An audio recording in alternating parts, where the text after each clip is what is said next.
Good morning. Today's Thursday, April 26, 2018. Thanks for tuning in. So I want to give you a quick look at what the basement looks like after the remediation company came in. There was a carpet here. They tore that up. They cut 24 inches of drywall off the entire basement wall from the bottom where the water damaged it. 24 inches is standard unless the damage goes higher. The reason it's 24 inches is so you can cut it in half horizontally and use each half in two different locations. This is a furnace room here to the right. There was no damage in here. Fortunately, her furnace and everything was okay. I'll show you what this furnace room looks like here in a second. We are going to paint it for them, but no trim or anything has to go in, and no drywall has to go in. It's actually in good shape. So I think the entire basement, as far as feet go, is I think 130 feet, I think, of drywall that has to be replaced. And we're going to use 12-foot pieces where we can to reduce the amount of butt joints. This floor that you see here is not wood, it's not vinyl. It's actually stamped concrete, stained and made to look like real wood. So that's something that we need to protect while we're doing all this work, because that was a very expensive project that the customer had done. So as you can see, the drywall's cut all the way around this very large basement. This is quite a large drywall job. Repair. Everything is going to be a butt joint, including the seam, because the seam is going to be non-tapered where the two pieces of drywall connect. This here is an old wall that was removed. We'll fill this in for her as well, try to make that disappear. Okay, moving right along. Go around this corner here. This leads to the doorway to the backyard where the drain is. You also see there's a stove there. It's actually a gas stove. This wall has a lot of border glued to it. We'll have to remove this border, get the glue off of it. Any damage to the drywall underneath will have to be repaired.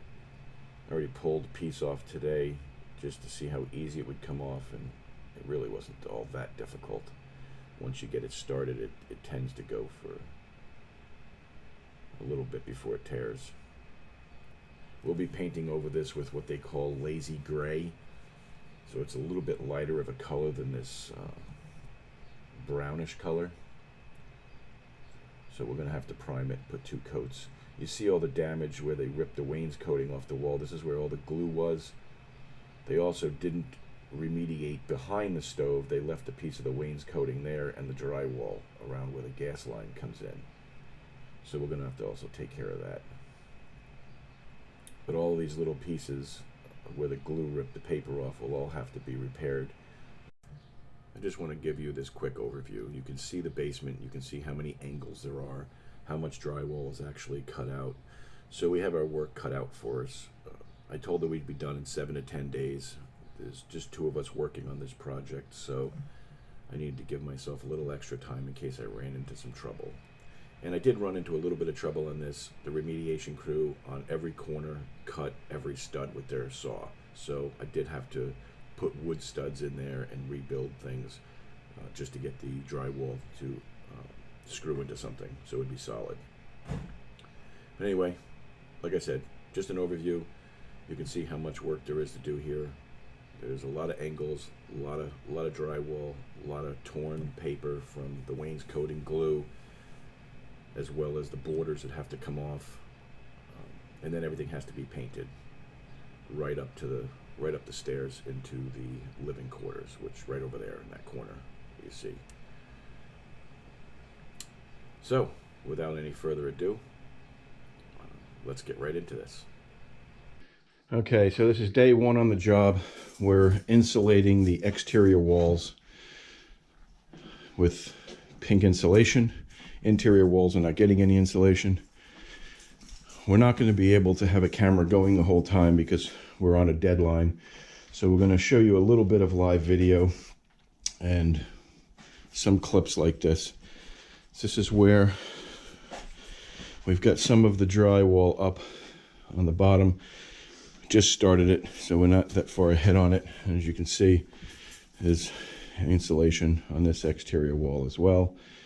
And we need to straighten up and get rid of all the wood and leftover drywall behind this gas stove. I know it looks like a wood stove, but it's gas. So the insulation is the first step, insulating the exterior walls while I close in some of the interior walls.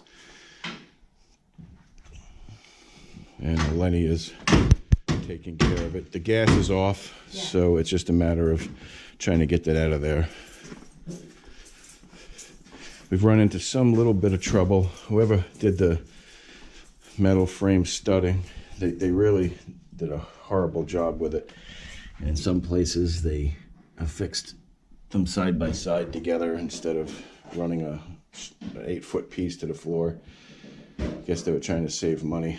But so I'm going to let the camera go for a few minutes while I fit this piece in. Some of this metal frame studding is sticking out, and we need to coerce it into sitting where we need it to sit.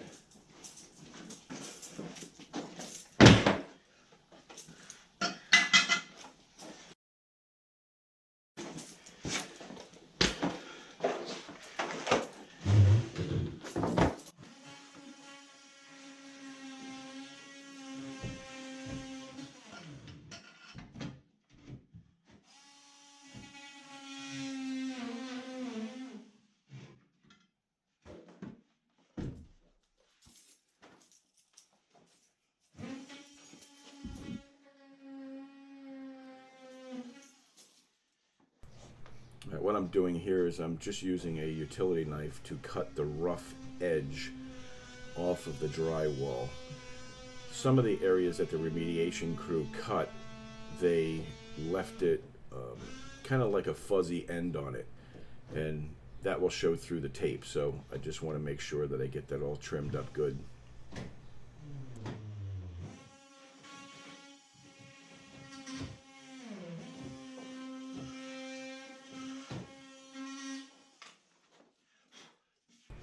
So I don't know if you can see this on the camera or not, but we put marks everywhere that there's a stud. This way we don't have to figure out where they are or use any kind of stud finder after it's covered with the drywall.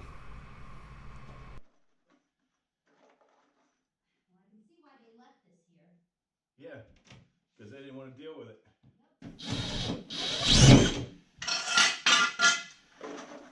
Again, you might notice my choice of tools. They've never let me down. So I don't see no reason to buy the expensive ones. Anyway, we're going to go around the room doing this, getting the drywall put in. All right, so we're back on the job. It's the second day. It's May 2nd, 2018, where we finished the drywall, finished putting it in, installing it. It ain't mudded and taped yet. We finished it in this room here.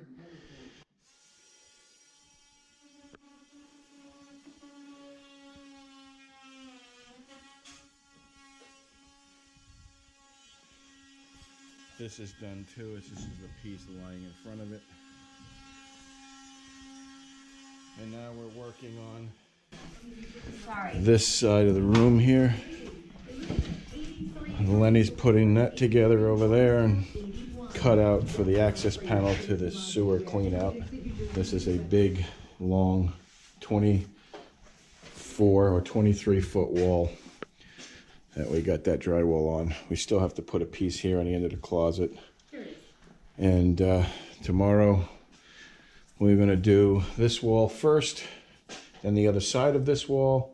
That will alleviate these pieces that are here, and that will free up this wall, and then This wall is going to take a 12-foot piece and a part of an 8-foot piece. It's like 15 feet long.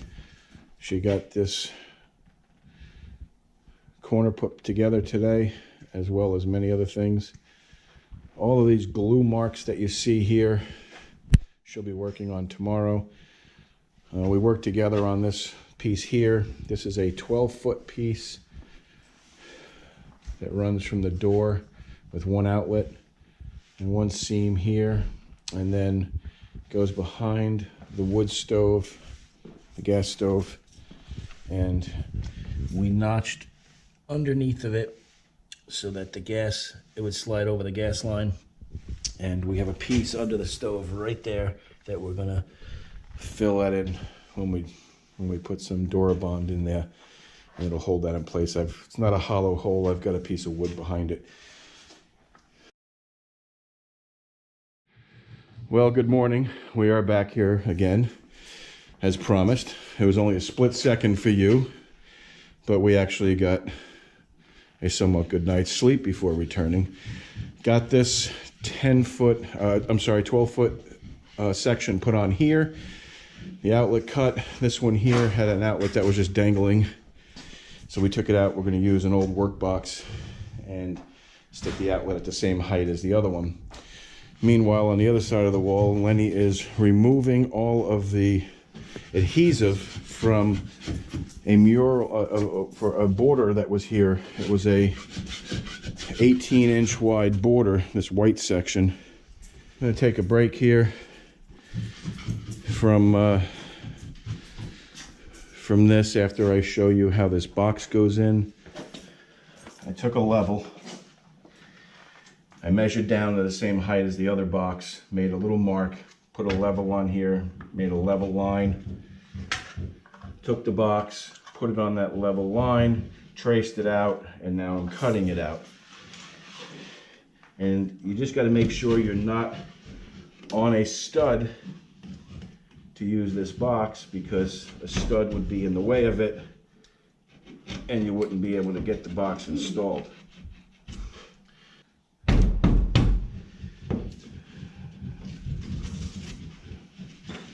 And just like that. And then behind here we have a wire. Of course, it's not live. We have a wire. Punch a hole out in one of your boxes, in the box, wherever the wire is going to come from. Feed the wire into your electric box, and they hold it good. There you go. See, it practically stays in there on its own, doesn't fall out. Then you've got these two little screws here, and you're just going to take a screwdriver. I recommend doing it by hand. If you use a cordless screwdriver, sometimes you'll tighten it too fast and you'll bust the tab off the backside. So you're better off tightening this by hand like this. It just has to be snug. What it does is it pulls those tabs up into a vertical position, and they grab the back of the drywall. Now, normally you would not be able to see what the back of this looks like, so we didn't do the other side of this wall yet. So now that I got these tight, I'm going to take you around the other side and show you how those tabs work. You see how it popped up and popped down? And all it does is squeeze the drywall. That's why these are only plastic. You don't want to tighten them too much. The box is tight in there, very tight. See? It doesn't move. Just got to hold an outlet. And then, just going to wire up the outlet. Okay, briefly, just going to tune in here to Eleni. She's insulating this exterior wall. Going to overlap all the seams, and they can be taped together with a special tape to hold them together. All right, so we're back for another visual showing here. We've got the back wall done as a 12-foot piece, and I don't know what that was. It was like 2.5 feet. And then this wall is done. We put that outlet in before. I'm working in that corner right now. This one here is ready to go in. It's cut. It's right over there leaning against the wall. Just waiting for Lenny to help me move it. And she is taking care of all of these paper tears. So what you do when you have a tear like this in the paper, you cannot put drywall mud over it. It will not work. So you have to get it down to where it's not peeling like this. So here's what she's done. She's dragged her razor around it, and she's peeling it off. And as you see, it peels right to her razor mark. Now sometimes it comes off a little easier than other times. Sometimes it's a little difficult, but the fact of the matter is it falls right to the razor line. As you see right here, see how it follows her razor line. And then all of this is tight on there still. And once that's coated, it'll be ready for mud.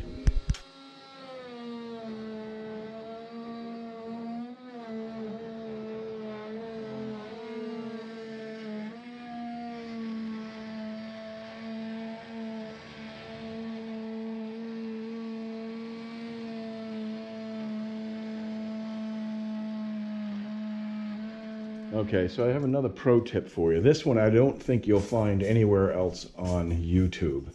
So I want to make sure that I cover this with you so that you know how to handle these situations should one pop up. I want to show you this particular corner right here. Okay, we have a little bit of space here, and it comes around, and it comes around to here. So we got 1.5 inches here. We got, I think it's 3 1/8 here, and then we got 4.5 inches here because it has to stick out beyond to meet up with the other drywall that's coming from the other way. So there's nothing here that you can fasten your drywall to. If you put a piece of drywall here, unless you put a piece of wood in here, which you can do, you can rip down a piece of wood and stick it in there, and then you'd be able to fasten to it. But I'm going to show you a faster way. We're going to wrap this corner. We're going to wrap it, and we're going to make it out of one piece of drywall. Now, what you have to do is you have to carefully measure. And what I did was I measured, knowing that this drywall is 5/8, it's going to stick out here 5/8 of an inch. I came past it 5/8 of an inch, and I can see right there it comes to 4.5. Then I measured from this point to here, and it came to 3 1/8. And then this was 1.5 inches. See how it's right on 1.5 inches. So what we're going to do is we're going to take and we're going to map that out onto a piece of drywall. And here's how we're going to do it. First thing we're going to do is we're going to take our first number, 4.5. We're going to measure over 4.5 inches. And we're going to draw a line. And you want these lines to be perfectly straight. So make sure you use your T-square and draw your line. Then from that line, we're going to measure over 3 1/8 of an inch. So we're going to be right on that line. Now I like these DeWalt ones because they have this little flat spot at the bottom. Allows you to sit it right on there, just like that. So we're going to go 3 1/8 of an inch. And that's right there. And then we're going to draw that line.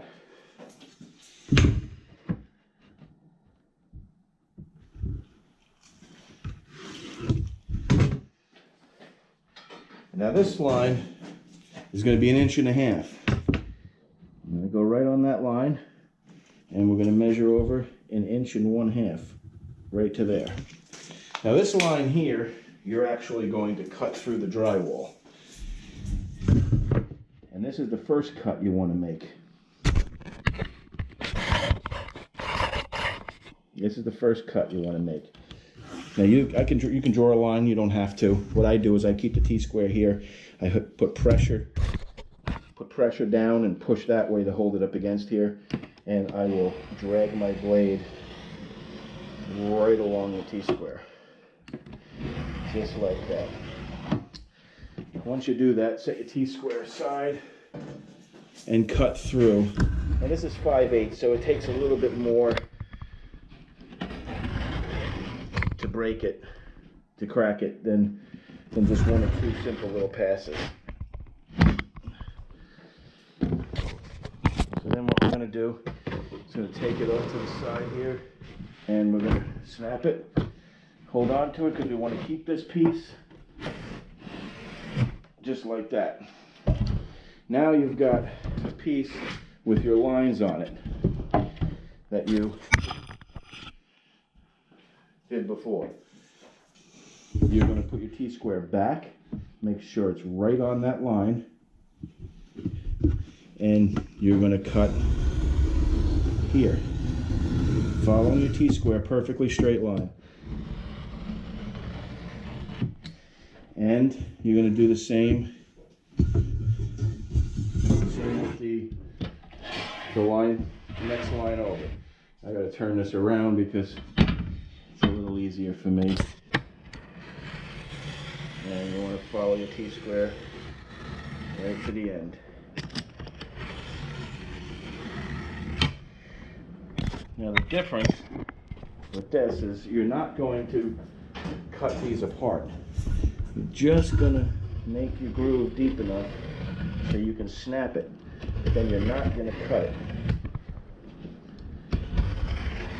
You want to make sure you cut these lines on the face of it, the white paper side.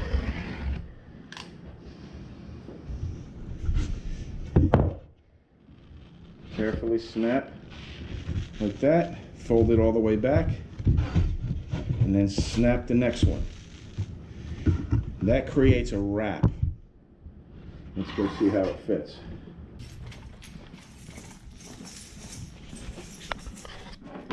Alright, so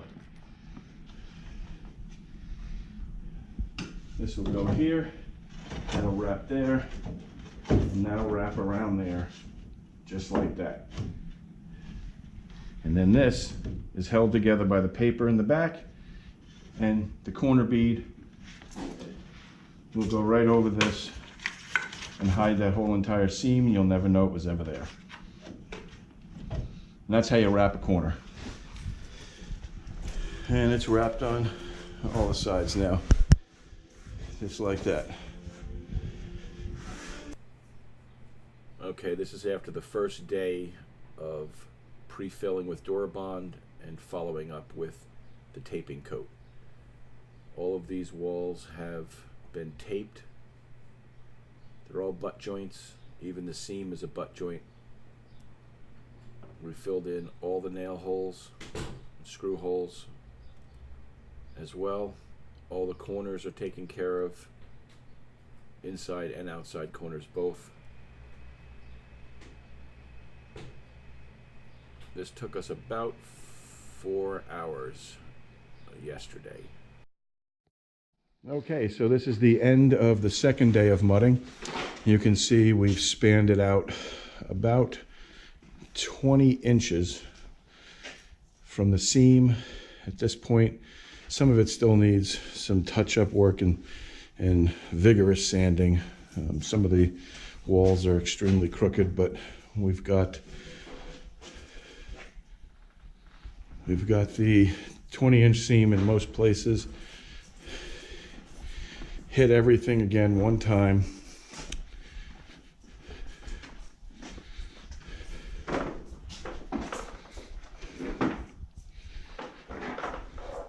This is all using +3 mud.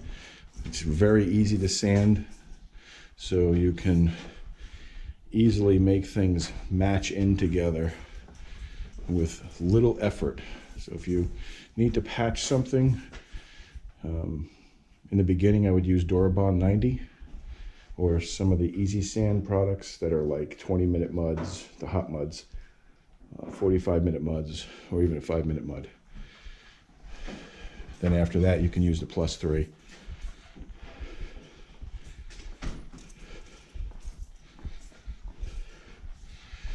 We got to hit this one more time and then sand everything down, and it should be ready for painting.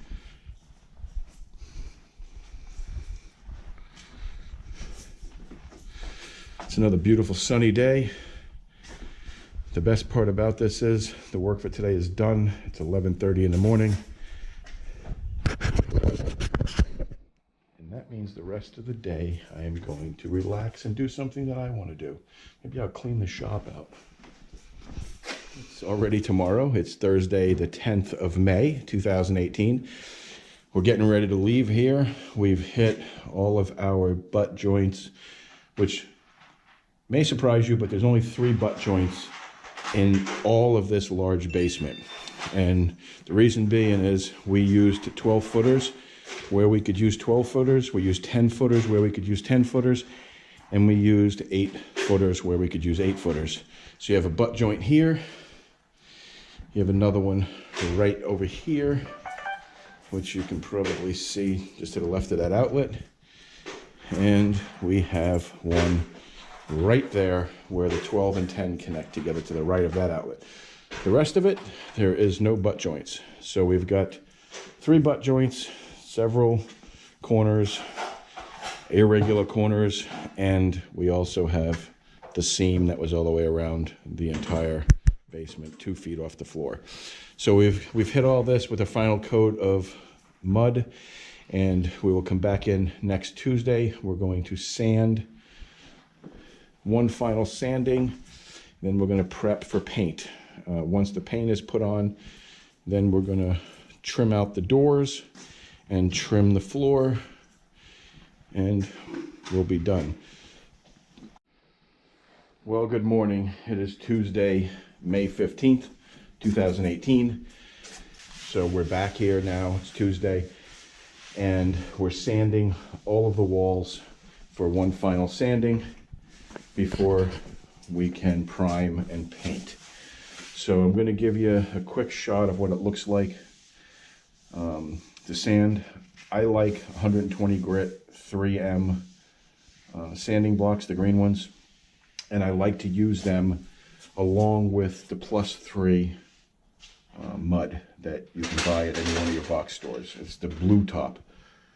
I don't have one of the containers in here to show you. I probably showed you on a previous part of this video already anyway. But anyway, I use the Durabond 90 to fill in all the cracks, pre-fill everything. Then I let that dry for a little bit, maybe half hour, 45 minutes, and just till it starts to tack up. Then I put the all-purpose mud, which is the green mud, and I tape with that. That has really good adhesion. And then the next 2 coats I put on the +3, which is the blue top. It's kind of like a topping coat, and it sands real easy. Now you always want to make sure you wear your respirator, because you don't want to breathe this crap. So I'm going to show you what the wall looks like and give you an idea of the easiest way to do your sanding. You don't really have to sand in between coats if you put it on smooth enough. But here, let me show you. See how that has like a ridge in it? Right there. And it's kind of rough. You see that? See how it has them? So what I do is I sand the top where the mud meets the old paint. And I feather that in. Then I go to the bottom and I feather that in.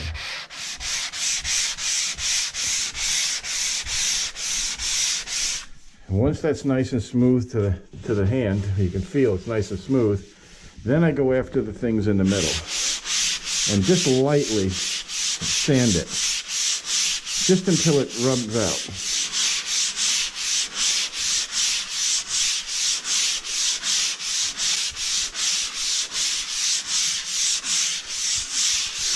You don't go crazy because you don't want to go down to your tape.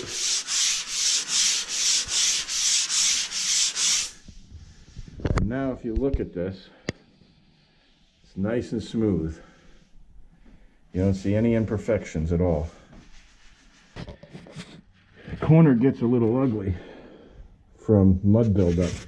And these sponges have an angle on it. And you can put that in the angle and drag it down. But if you put the square end in, and sand with the square end, and do that on both sides, it'll actually make you a very nice corner. Now I'm going to finish the room.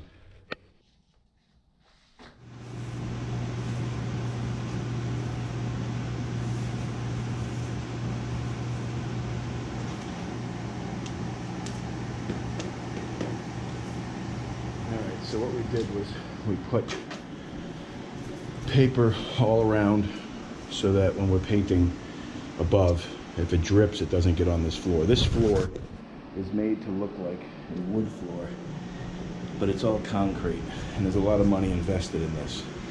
See what the plumber did? He got solder all over it when he worked on a pipe up here in the ceiling from that there leak. So we put paper everywhere that we need to. I got this extra runner here besides this one. I have this one because we have this center piece here that needs to be painted. And then we have another piece up here that's a duct, but that's over this piece of paper already. So the paper goes around the corner here and down to the door. I didn't do this side yet because this slate is a pain to move. It's 3 pieces of slate from a good quality professional pool table, and I'm not going to move it back and forth between here and here until this wall's done, and then I'll take care of that one. And we got here and all behind the stove. Down through here, you just lay a straight piece here, a straight piece there, a straight piece there, and a straight piece there to get your corner. You don't have to try to cut it into the corner. The red tape is stucco tape by Nashua, and it sticks to concrete really well. The white tape is 2020 tape, regular masking tape 2020, and that sticks to the paper real well. It actually sticks to the concrete pretty good too, but it's not as strong as this stucco tape. And then we have it again continued here so that we can paint up here, and it goes around the corner, and then this becomes regular concrete floor here. Now we use canvases here, as you can see. Now we're going to use canvases here too because I don't want to track it on my feet or anything, so I will lay the canvases out over the paper and over the floor. But this just ensures that if any drips do occur, I'm not the one to add to the condition of her nice floor, the poor condition, like the plumber and a few other people that got black dots on it like that. So anyway, now it's going to be time to get the paint ready and prime just as soon as I get down the canvases. Okay, so now you're going to see Lenny painting the frame and the wall this bright yellow color that the customer chose.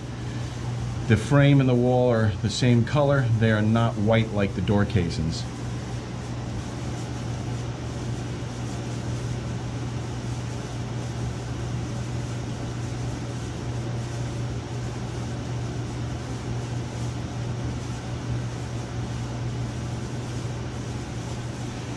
So here it is, about 7:30 at night. We've got all of the yellow painted, all of the walls. We've got a fan going to dry things up. This is what it looks like. Tomorrow we'll put the gray over there. The gray is going to go on that wall there, here, and around. And it's going to come right to this line right here that we made. Top is all done here. The poles are getting wrapped in bamboo.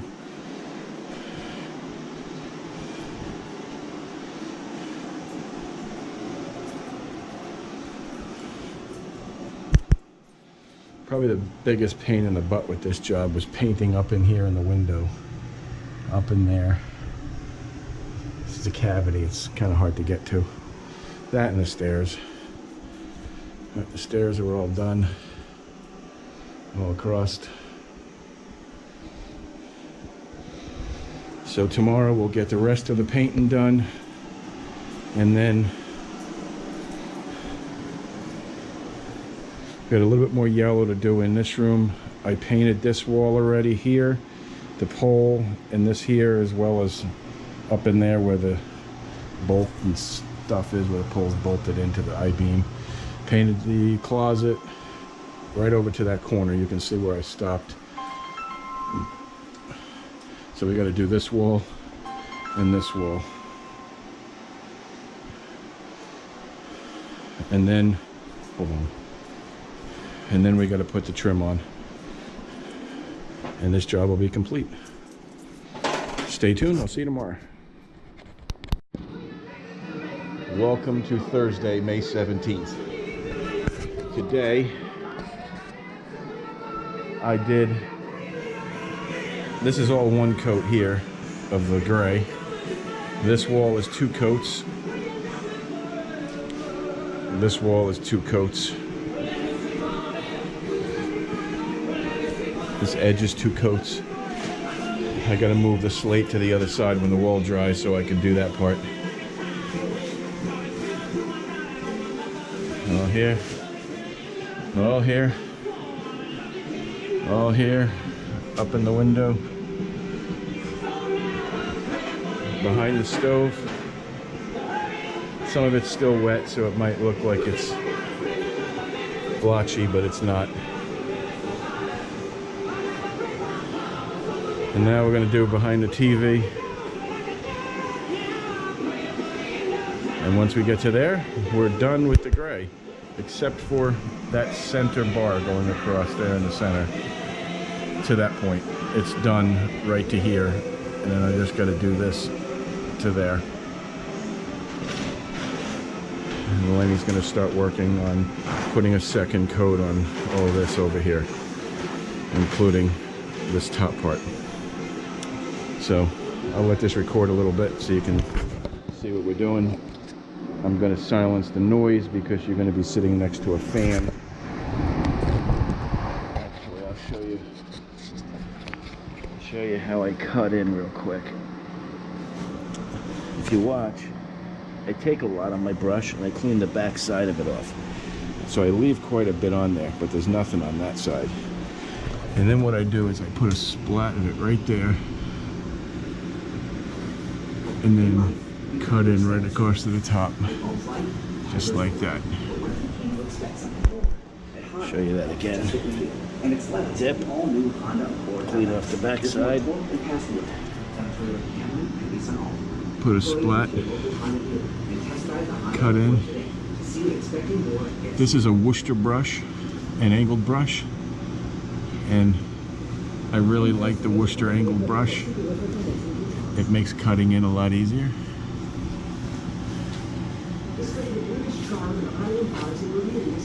And that's how you do it. Alright. So we're going to set the camera up right here, just let you watch.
It's really hard to hold the camera and paint at the same time, and I got to move some canvases around, so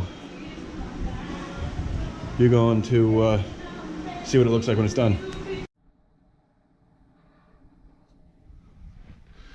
Okay, so this room is all done.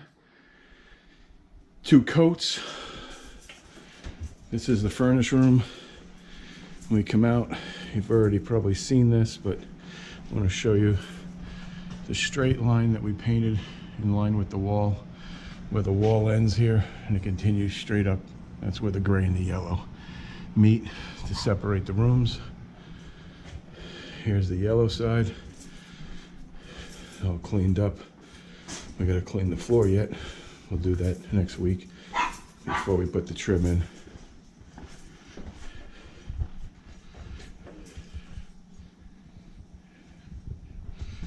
See how tight that paint is.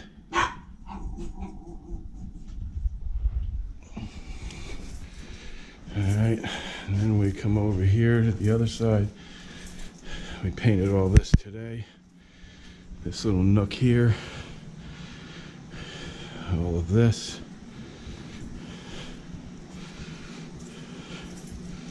Here. Up in the windows. The beam across the ceiling. There's all 2 coats.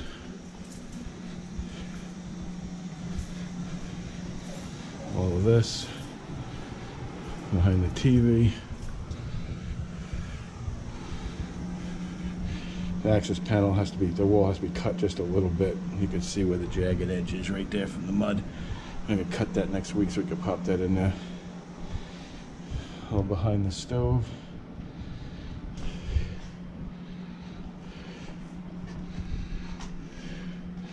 Up in this window. Cut in by hand right around the smoke alarm.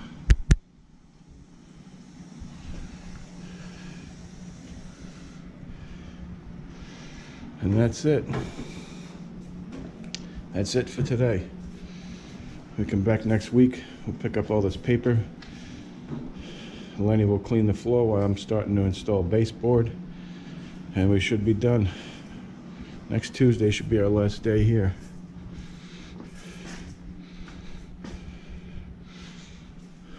This room's kind of incomplete the way they did the drywall, so it's kind of rough, but we wanted it to match for the customer, so we painted it. All right, so by the power of video, you're going to be able to blink your eyes and see the baseboard trim going in.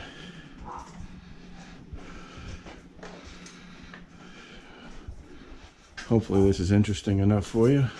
Here comes the baseboard. Okay, so it's Monday, the 21st of May. It's been a long day. Worked alone today. My helper had something else that they had to do, so that was on the books for a while now. So anyway, I did get everything except for one corner trimmed out today. And that's because it's a 57-degree angle, and I didn't feel like making a jig for the saw, so I'm going to cut it on the saw at the house that goes up to like 70 degrees. So we've got all this crazy trim in, left side of the door, this crazy angle here, all this here, the other side. Over in that corner, all here, here, around the door. This whole room, you'll notice there's gaps under the trim, and that is because I wanted the trim to be horizontally straight, you know, I wanted it to look level. The floor's got dips and valleys in it. It's a concrete floor, even though it looks like wood or laminate. So all this here, I also cleaned up most of the paper that was on the floor, but not all of it. Got that this side done, corner done, all this crazy angle done behind the stove. This corner here, this is the corner that, if you looked at the other video, I showed you how to wrap drywall. Well, that's all done. And here behind the slate, over there just waiting for door casing, and here waiting for door casing. So tomorrow I got to put door casing there and on the right hand side of that door over there. So 3 more pieces of door casing, and that's it. This job is done tomorrow. We're gonna clean up the floors, mop them, clean up the drywall spackle that got on them. Once we wet it and hit it with a brush, it'll come right up. So that's what tomorrow will be. We're not trimming out this room. We are going to fill these holes for the client, and then we're gonna paint over it real quick and call it good. But yeah, so this job is done. Tomorrow will be the last day here, and everything is as it should be.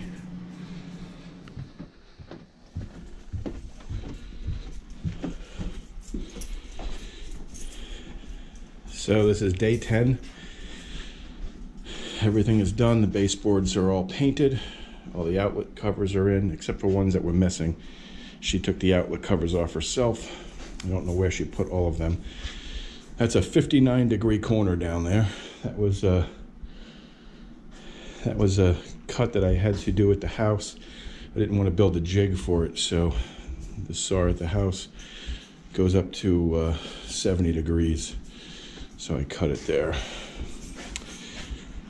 So, as you can see, everything's done. The floor is all cleaned. This floor has been mopped, I think, a total of 3 times.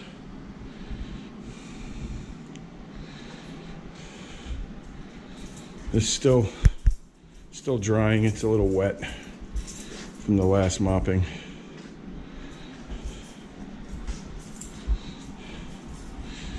Got the access panel in. A couple cans for the homeowners so that they can touch up if they need to. Everything's clean. Everything's done. 10 days start to finish. 2 people.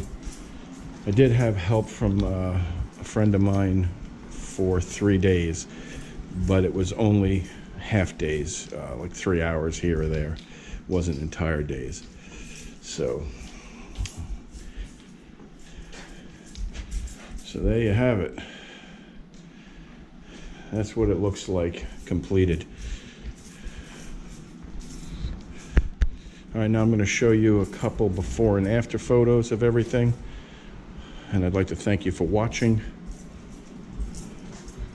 Please share this with your friends. Like it if you liked it. Subscribe if you want to see more videos like this. And hit that little bell and you'll get notified when I upload another one. I try to upload at least a couple a month. Sometimes I get 1 a week, but it's starting to get real busy, and 1 a week is really not feasible in the summertime. So here comes some before and after photos.